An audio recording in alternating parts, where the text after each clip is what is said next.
Olá pessoal, bem-vindos, estamos de volta com mais um episódio do nosso Viver Bem. Lembrando a você que para mudar o mundo a transformação começa a partir de cada um de nós. Hoje é segunda-feira, dia de conteúdo novo aqui no canal e nós vamos trazer para a nossa reflexão o tema Igualdade, conforme entende Jesus. Esta reflexão está contida na Revista Espírita de 1861, onde ali ela é discutida pelo Espírito Erasto.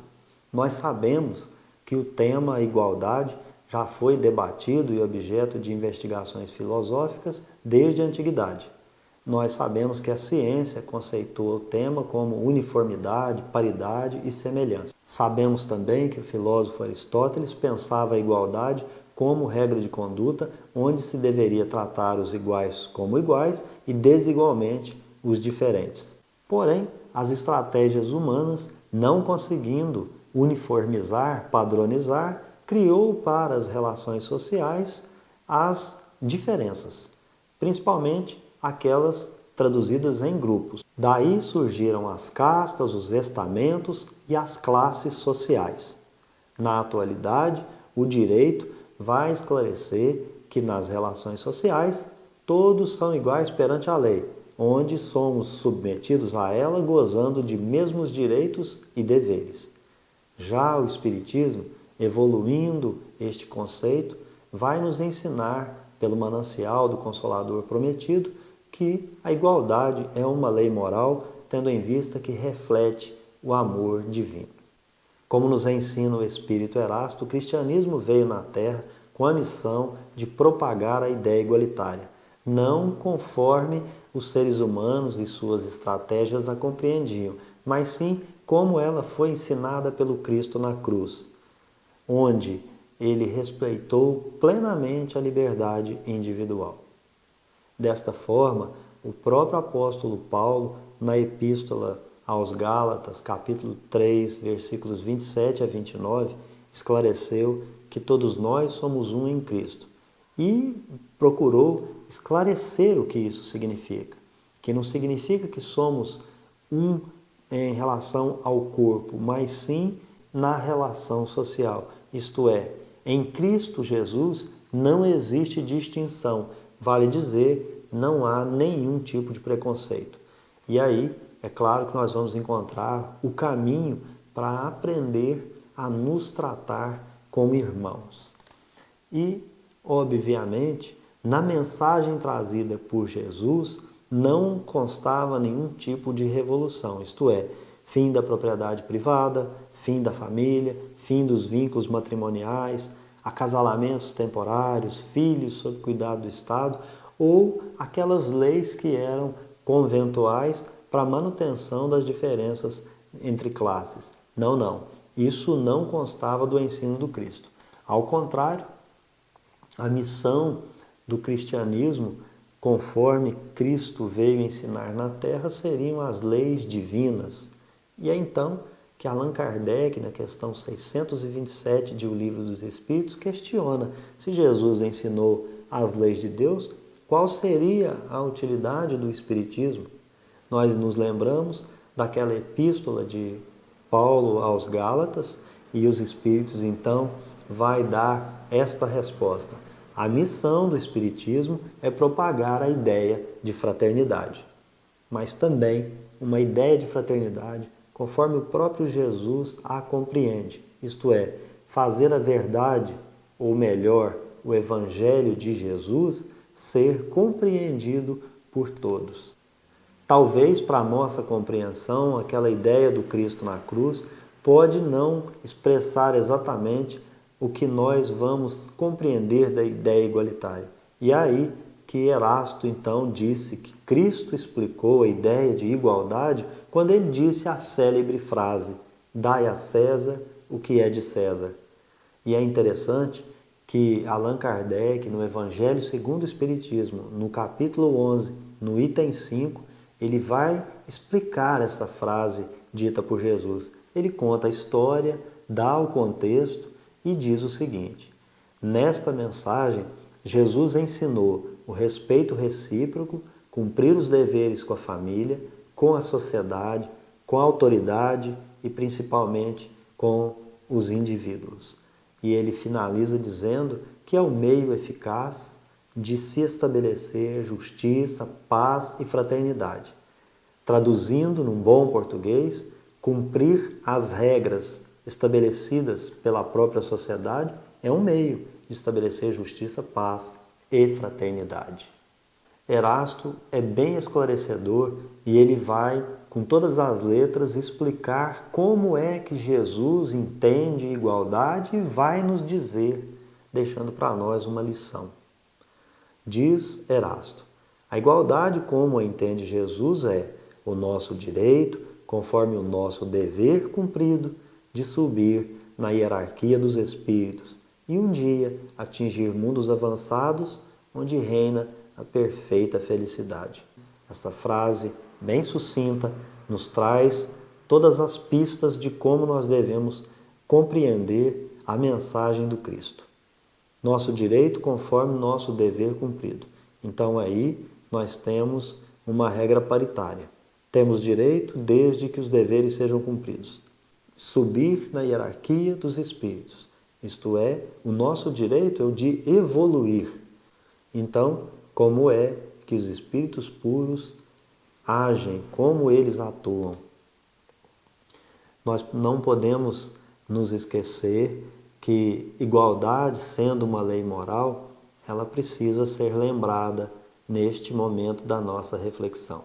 Se você for pesquisar no Livro dos Espíritos, lá na terceira parte, onde se estabelecem as leis morais, você vai encontrar na questão 803 até a 824, 28 questões que vão tratar do tema igualdade. Porém, você ali só vai encontrar 5 questões que vão dizer que somos iguais.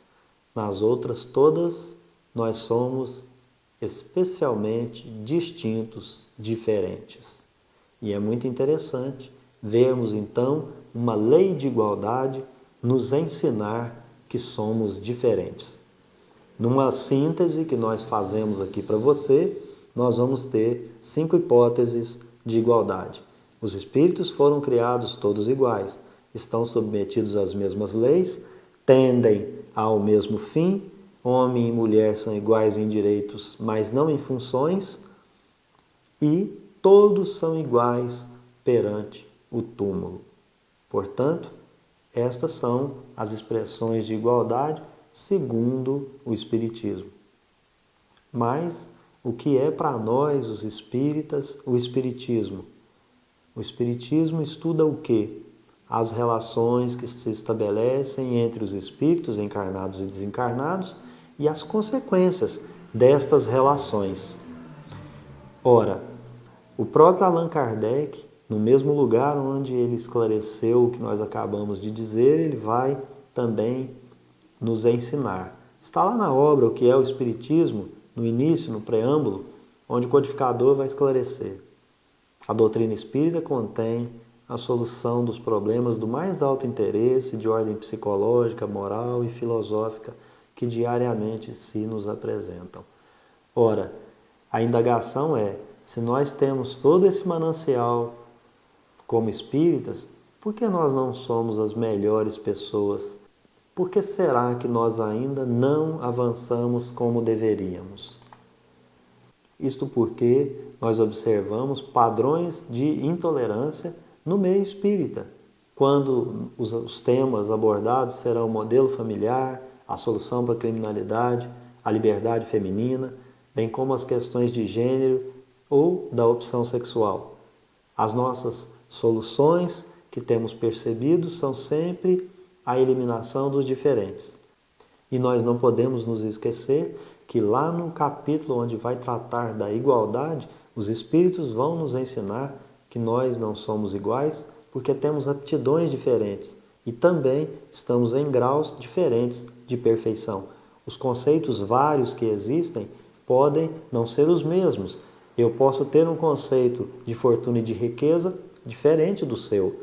as nossas necessidades de experimentar posições diferentes nas reencarnações, porque só assim nós podemos evoluir. Eu tenho que experimentar o conhecimento daquele ponto de vista, daquele ângulo.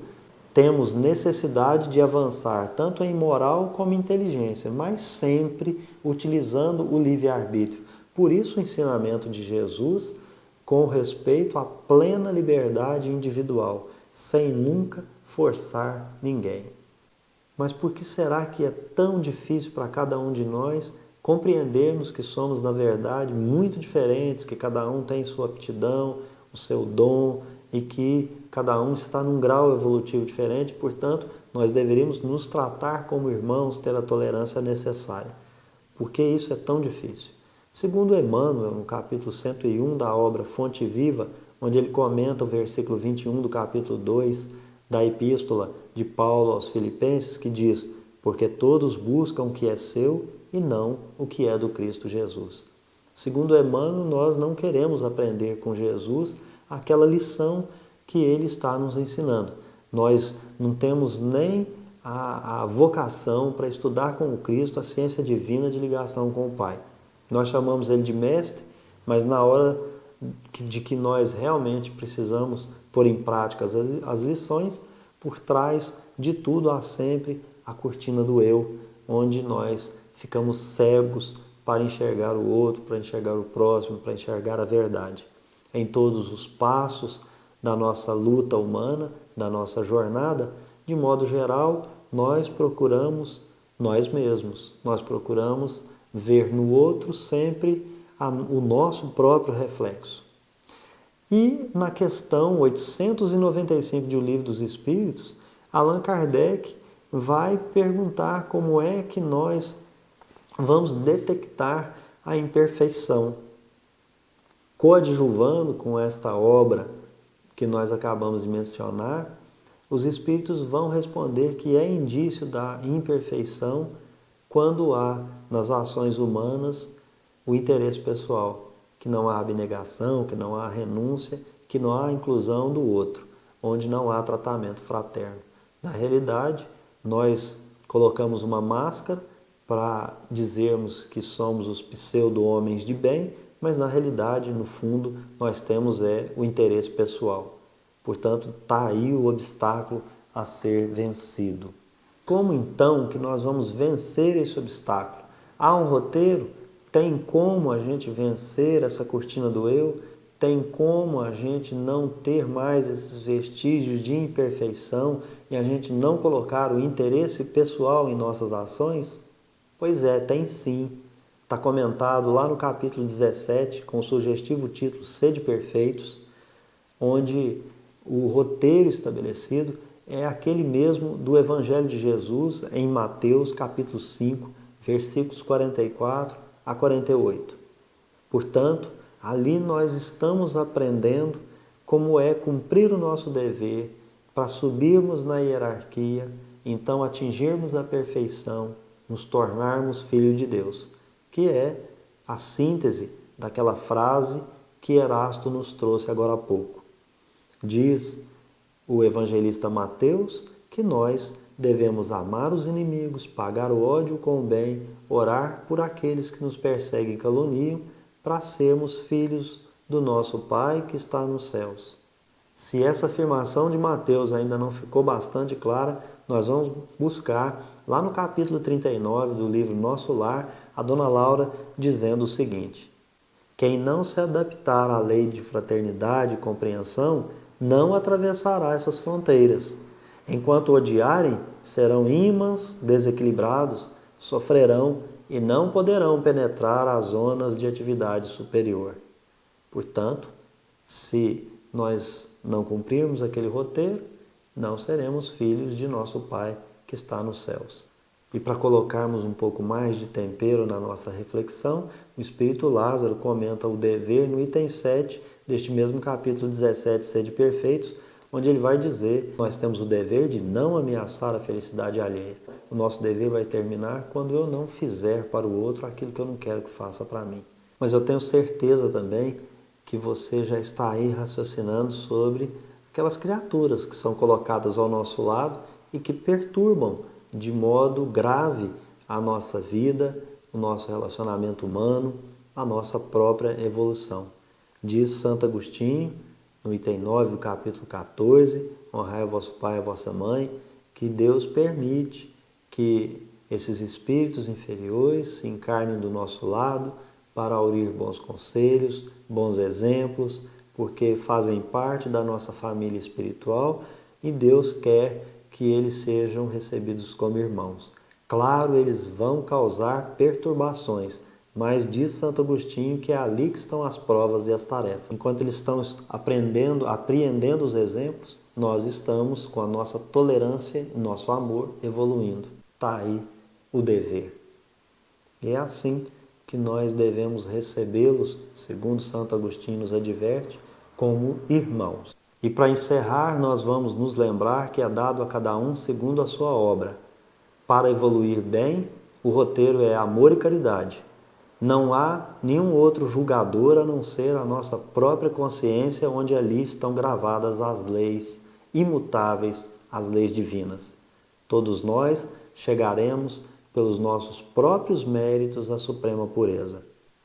E é assim que está em curso na Terra a missão do Consolador prometido, que é nos ensinar a conviver com as diferenças. E isso se chama fraternidade.